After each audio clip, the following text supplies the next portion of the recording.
우리가 이제 요한계시록의 가장 마지막 내용을 함께 살펴보려고 합니다.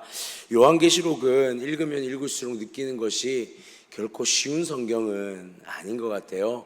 참 많은 생각을 하게 되어지고 또 고민하고 연구해야지만 알 수 있는 성경인 것 같습니다. 하지만 분명한 것은 이 요한계시록은 매우 선명하고 우리에게 분명한 길을 전달하고 있다는 것에는 확실한 성경이기도 하다라는 사실이죠. 반드시 올 미래, 언제인지는 알 수 없지만 반드시라는 이 단어가 요한계시록의 핵심이지 않을까. 이것은 우리에게 확신을 가지게 하고 우리가 나아가야 할 방향을 분명하게 제시하고 있는 성경임에는 틀림이 없다라는 사실입니다. 또한 우리가 이 요한계시록을 통하여서 우리에게 주어지는 행동은 무엇이냐면 지금이라도 출발해야 된다라는 것이죠. 분명히 하나님께서는 우리에게 가야 할 길을 보여주시고 우리가 그 길을 선택하고 걸어가기를 원하신다라는 사실입니다.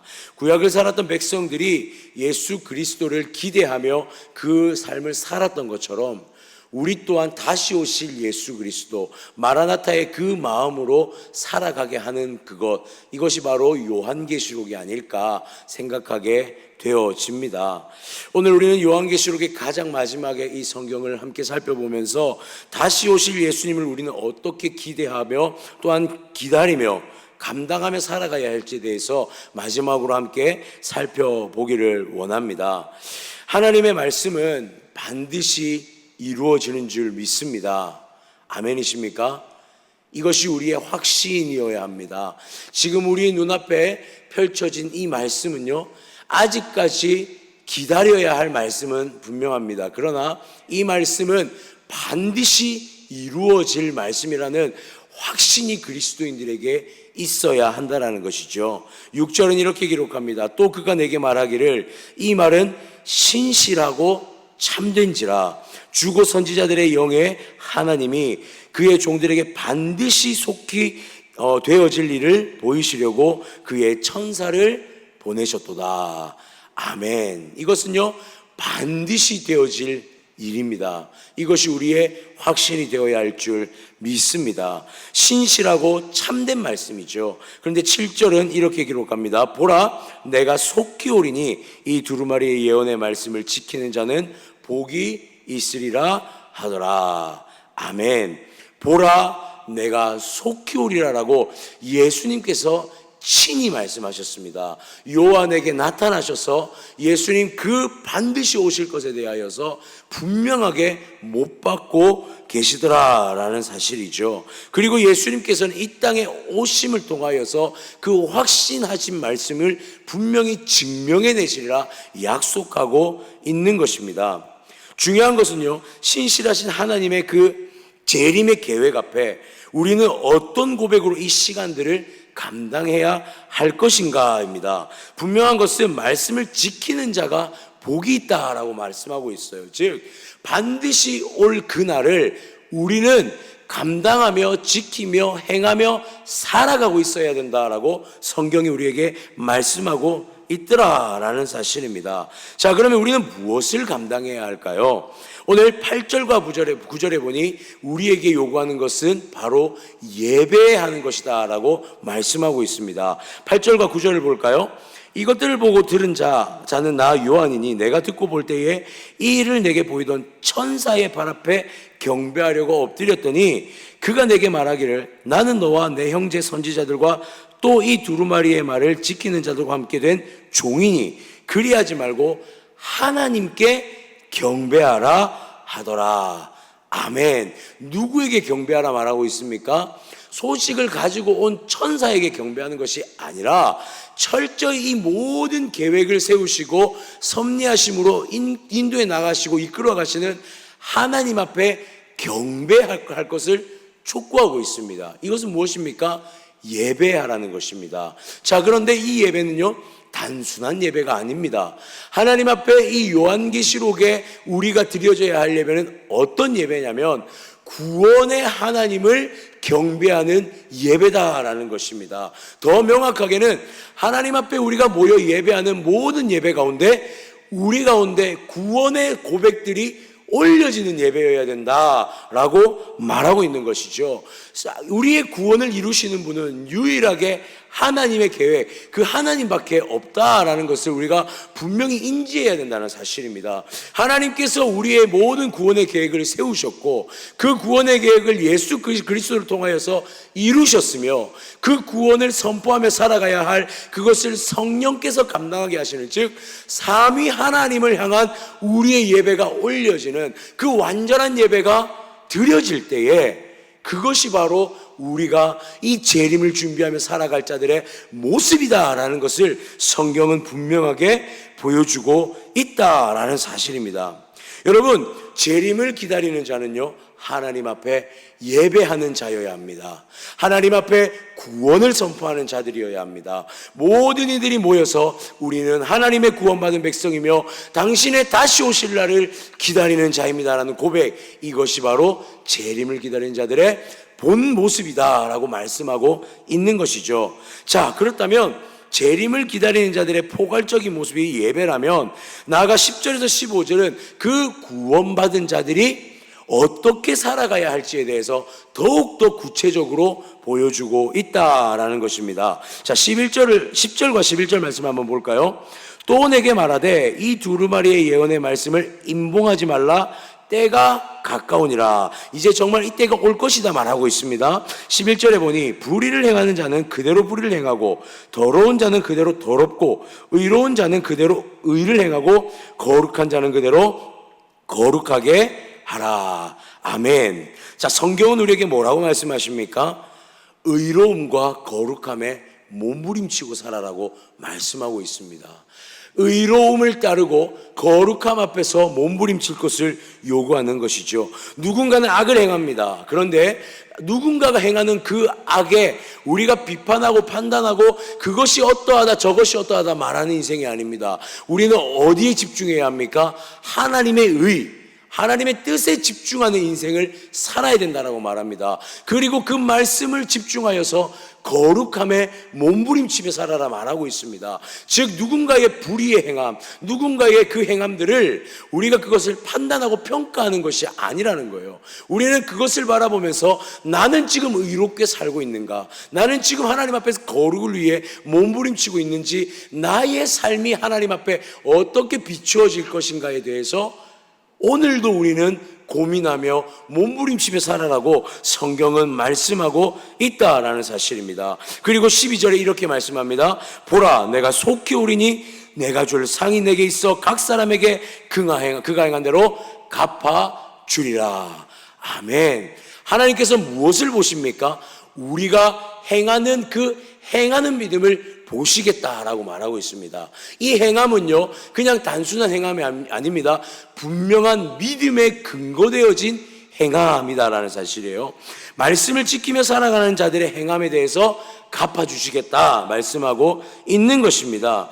여러분, 우리의 행위가 분명히 구원받은 자들의 행위로 드러나야 된다는 사실이에요. 우리가 하나님 앞에 나는 구원받았습니다라고 예배의 자리에 모였습니다. 그리고 하나님 앞에 선포했죠. 여러분, 이것은 절반의 예배입니다. 우리의 진짜 예배는요, 이 예배와 더불어서 사는 현장에서 어떻게 구원받은 백성으로 살아가고 있는지, 나의 모습에서 의로움이 드러나고 있는지, 거룩함이 드러나고 있는지, 이것이 하나님의 영광이 되어지고 하나님의 찬양이 되어지는지를 하나님은 분명하게 보시고 판단하시고 평가하시겠다라고 성경은 말씀하고 있다라는 사실이죠.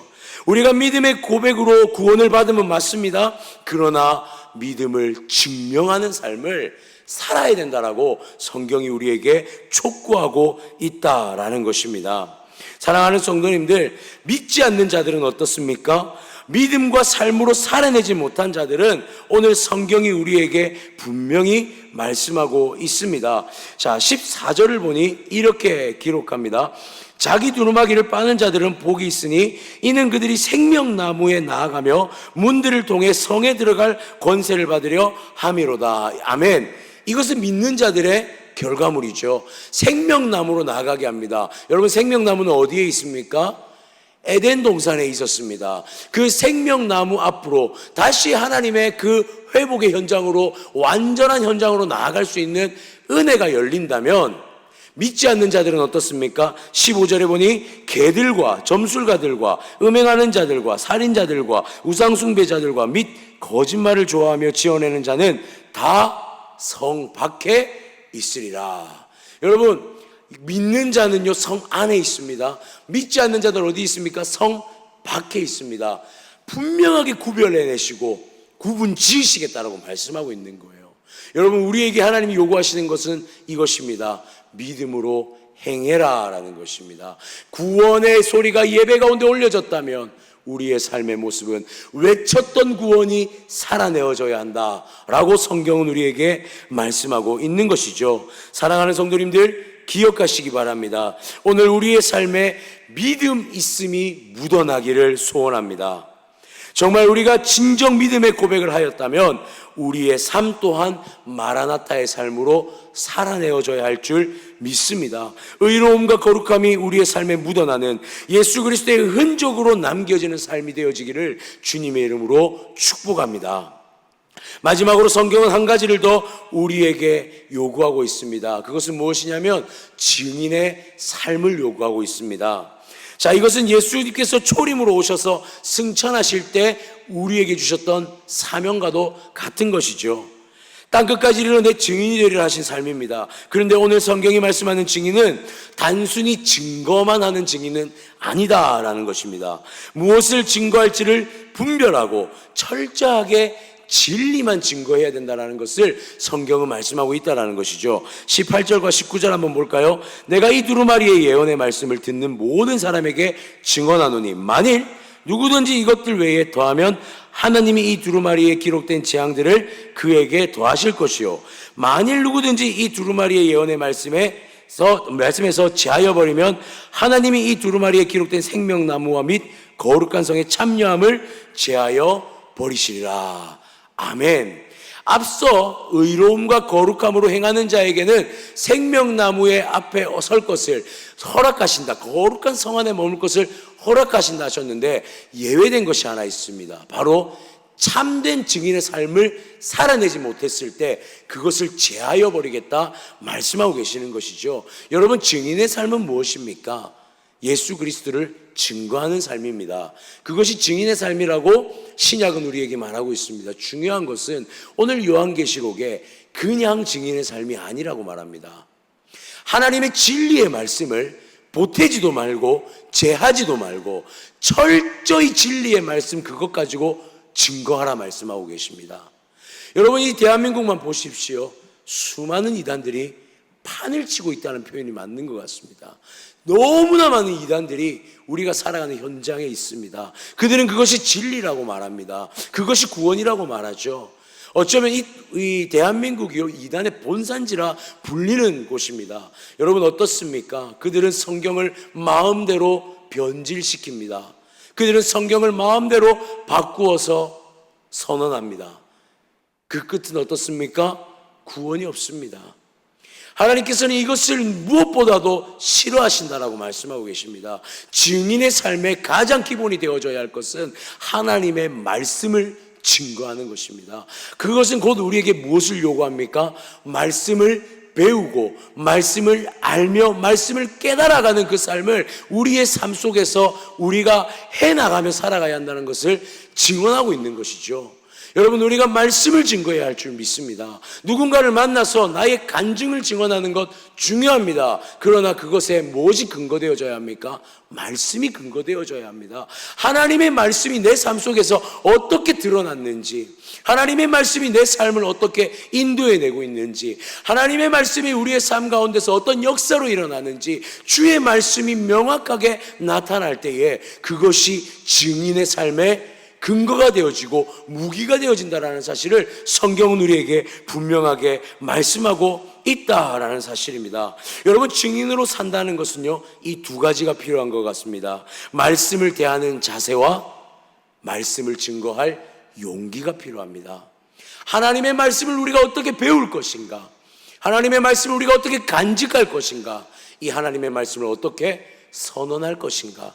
이것이 그리스도인들이 살아가야 할 가장 중요한 숙제 중에 하나가 아닐까? 오늘 성경은 우리에게 도전하고 있다라는 것이죠. 사랑하는 성도님들, 말씀을 가까이 하십시오. 그리고 말씀을 많이 묵상하십시오. 그리고 말씀을 명확하게 배우시고 들으십시오. 그 말씀이 우리를 증인의 삶으로 살게 할 줄 믿습니다. 그 말씀이 우리의 걸음을 온전한 방향으로 인도해낼 줄 믿습니다. 이것이 우리의 사명입니다. 말씀을 토대로, 말씀을 근거로, 말씀을 무기로 그 증인의 삶을 살아내는 것, 이것이 바로 주님께서 우리에게 요구하시는 또 하나의 증인의 삶임을 기억하시기 바랍니다. 사랑하는 성도님들, 오늘 우리는 이 두 가지를 살펴보았습니다. 주님은 속히 오십니다. 그리고 마라나타의 고백으로 살기를 원하십니다. 20절과 21절에 그렇게 말씀하죠. 내가 진실로 속히 오리라. 그리고 주 예수의 은혜가 모든 자들에게 있을지어다. 아멘. 주님은 반드시 오시고 우리는 그 오심을 기다리며 기대하며 행하며 살아가야 할 존재임을 선언하고 있습니다. 이 두 가지를 기억합시다. 우리는 의로움과 거룩함에 몸부림치며 살아야 합니다. 이것이 성도의 삶이라고 분명히 말씀하고 있죠. 또 한 가지는 증인으로 살아야 합니다.